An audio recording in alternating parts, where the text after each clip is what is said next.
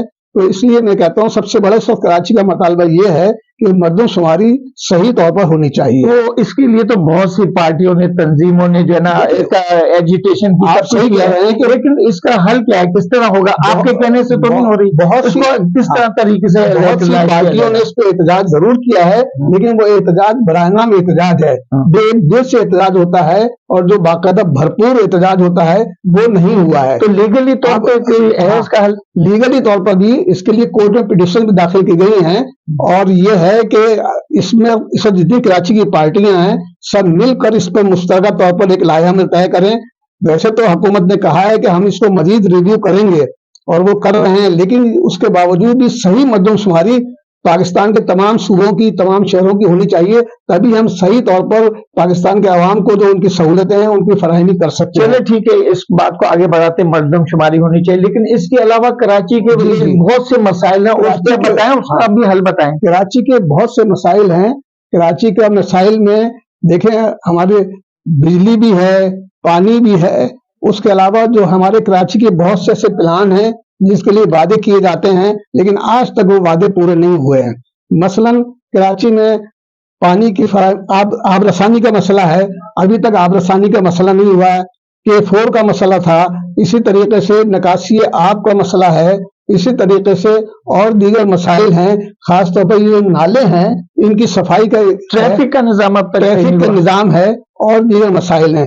تو کراچی, اور ایک اور سب سے بڑا مسئلہ یہ ہے کہ کراچی میں ابھی یہ ایک تازہ ترین سروے ہوا ہے, اس میں کراچی کو ایک گندا ترین علاقہ قرار دیا گیا ہے. تو کراچی میں کچرا جو ہے جگہ جگہ پہ, آپ پولوشن کے لحاظ سے بھی کراچی دنیا کا کون سا نمبر پر فضائی آلودگی کی زیادہ ہے, اس کے علاوہ جو ہے نا یہ تمام مسائل ہیں. اور اس کی وجہ میں بتاؤں صرف یہ ہے کہ ہمارے یہاں بلدیات کو صحیح طور پر اختیارات نہیں دیے گئے ہیں. 2013 میں local government act, Sindh local government act بنایا گیا تھا. اس کے تحت یہ کہا گیا تھا کہ بلدیاتی اداروں کو اور بلدیاتی نمائندوں کو سارے اختیارات منتقل ہوں گے, لیکن افسوس نہ تو اس ایکٹ پر صحیح طور پر عمل درآمد نہیں ہوا, بلکہ میں سمجھتا ہوں اس ایکٹ میں مزید ترمیم کی ضرورت ہے تاکہ بلدیاتی, دیکھیں اصل میں یہ عوام کے جو مسائل ہیں یہ بلدیاتی ادارے ہی حل کر سکتے ہیں, اور بلدیاتی نمائندے ہی حل کر سکتے ہیں جو عوام کے براہ راست ووٹوں سے منتخب ہوتے ہیں, اور ان کو شعور ہوتا ہے, ادراک ہوتا ہے کہ عوام کے کیا کیا مسائل ہیں. اچھا چلے آگے یہ بتائیے کہ اس کے علاوہ گورنمنٹ کی جو کام ہے, اس وقت کراچی میں کئی این جی اوز کام کر رہی ہے, جس میں آپ نے دیکھا بڑی مشہور این جی اوز ہیں اور لوگوں کی خدمت کر رہے ہیں. اس کے بارے میں آپ بتائیں کہ اس میں فنڈنگ کا کوئی کیا طریقہ کار ہے, اور اس کو کن لوگوں کو کرنا چاہیے, صحیح معنی میں ہو رہی ہے نہیں ہو رہی ہے؟ دیکھیں کراچی میں دیکھیں این جی اوز کی اہمیت اپنی جگہ پر مسلم ہے. آپ جو ہے جو بھی کام کرتے ہیں وہ اجتماعی طور پر کرتے ہیں, اور اس کے لیے ضروری ہے کہ آپ کو اجتماعیت کا سہارا لینا ہوتا ہے اور تنظیموں کا سہارا لیتا ہے, کہ سنگل آدمی کوئی کام نہیں کر سکتا. لیکن ہمارے یہاں این جی اوز کے نام پر اتنا کچھ گھپلا ہوا ہے اور اتنے کچھ فراڈ ہوئے ہیں کہ اس کے بعد حکومت نے بھی بڑی سختی کر دی ہے, بڑی پابندی لگا دی ہے. اب آسانی سے آپ کی این جی او نہ رجسٹرڈ ہوتی ہے نہ آپ کا بینک اکاؤنٹ کھلتا ہے. یہ تمام مسائل اپنی جگہ پر ہیں, لیکن اس کے باوجود اس بات سے انکار نہیں کیا جا سکتا ہے کہ کراچی کی ترقی میں ہمارے بہت سے ایسے ادارے ہیں جو این جی او ہیں اور دیگر ایسے ادارے ہیں, شہری ادارے ہیں, ان کا بہت بڑا ہاتھ ہے.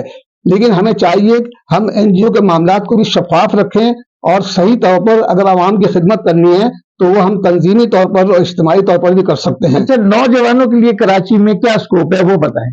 دیکھیں آج کل نوجوان تو آہستہ آہستہ بہت مایوس ہوتے جا رہے ہیں, کیونکہ کراچی میں روزگار کی بھی فراہمی نہیں ہے, اسی طریقے سے اور دوسرے وسائل بھی نہیں ہیں. ابھی میرے سروے کے مطابق ایک بہت بڑی نوجوانوں کی تعداد, آپ چلے جائیں ویزا آفیسز میں چلے جائیں یا اور دیگر کنٹریز کے اس میں چلے جائیں تو اس میں آپ دیکھیں گے کہ بڑی تعداد نوجوانوں کی باہر جانے کے لیے کوشاں ہے, اور کافی بڑی تعداد جا چکی ہے کسی نہ کسی حوالے سے. اور اگر یہ نوجوان اس طریقے سے اگر جاتے رہے ہمارے ملک سے باہر تو ہمارے ملک میں بڑی شدید قلت ہو جائے گی پیدا.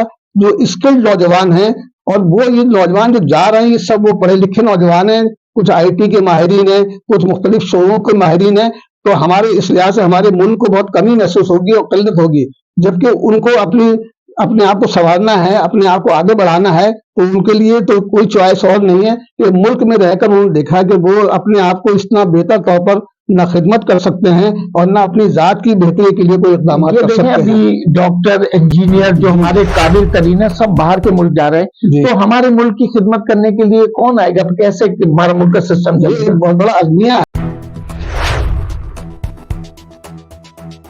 یہ ضرور ہے کہ جو لوگ باہر جاتے ہیں وہ ذریعہ مبادلہ بھیجتے ہیں، وہ سب کچھ اپنی جگہ پر ہے، لیکن اگر وہ یہیں رہ کر کام کریں اور ملک کی ترقی کے لیے اجتماعی طور پر کوشش کریں تو ان کی ذات کے لیے بھی بہتر ہوگا اور ان کی اپنے کے لیے بھی. لیکن بات یہ ہے کہ یہاں وہ وسائل نہیں فراہم کی جا رہے ہیں. مثلا میں آپ کو بتاؤں کہ یہاں ڈومیسائل کا مسئلہ ہے. کراچی کے نوجوانوں کو ان کو ڈومیسائل آسانی سے نہیں ملتا ہے اور دوسرے علاقوں کے لوگوں کو وہ جو ہیں وہ آ کے ڈومیسائل بنوا کر ان پہ ملازمتیں حاصل کر لیتے ہیں. تو یہ کراچی کے شہریوں کے ساتھ بہت سے بڑے مسائل ہیں اس قسم کے، جن کو ہمیں فوری طور پر ان کو دیکھنا ہوگا اور کسی نہ کسی طریقے سے ہمیں اس کی وہ کرنی، دادرسی کرنی ہوگی. اس کے علاوہ میں تھوڑا سا اور بتاؤں کہ میرا تعلق تحریک نفاذ اردو سے بھی ہے. بات یہ ہے کہ اردو ہماری پاکستان کی قومی زبان ہے، لیکن افسوس تو یہ ہے کہ آج 75-76 سال گزر جانے کے باوجود بھی اردو کو اس کا صحیح اور جائز مقام نہیں مل سکا ہے. جبکہ پاکستان کے اب تک 3 آئین بنے ہیں اور تینوں آئینوں میں یہ بات صراحت سے درج ہے کہ اردو پاکستان کی قومی اور سرکاری زبان ہوگی.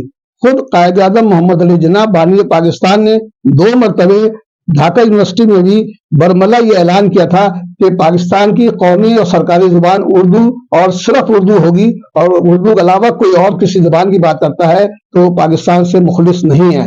اس کے علاوہ اور بھی دیکھیں آپ کہ اردو کے لیے ہمیں عدالتوں میں بھی دیکھیں آپ، آج بھی عدالتوں میں حالانکہ جواز خواجہ جو ہم نے اس وقت کے چیف جسٹس تھے عدالت عظمیٰ کے، انہوں نے باقاعدہ یہ حکم جاری کیا تھا کہ 6 مہینے کے اندر اندر پاکستان کے تمام اداروں میں اردو کو سرکاری اور قومی زبان کے حیثیت سے نافذ العمل کیا جائے. لیکن افسوس اس پر بھی عمل درآمد نہیں ہو سکا ہے.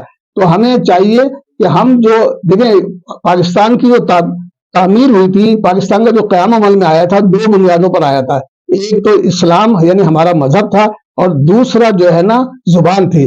ہم آہستہ آہستہ ہم قومی نظریے میں 2 قومی نظریے میں ہم آہستہ آہستہ اپنے مذہب سے بھی دور ہوتے جا رہے ہیں اور اپنی زبان سے بھی دور ہوتے جا رہے ہیں. آپ کا بہت بہت شکریہ شاہ صاحب، آپ نے بڑی معلومات دی. ہمارے لیے سب سے بڑی قومی زبان اردو ہے اور اس کو اہمیت ہمیں سرکاری سطح پر بھی اور ہر سطح پر دینی چاہیے، کیونکہ یہ سپریم کورٹ کا آرڈر ہے، اس پہ ابھی تک امپلیمنٹ نہیں ہوا. تو اردو قومی زبان کو جو ہے نا اس کی اہمیت ہمارے ملک کے لیے، ہماری عوام کے لیے، سب کے لیے ہمیں فخر کرنا چاہیے.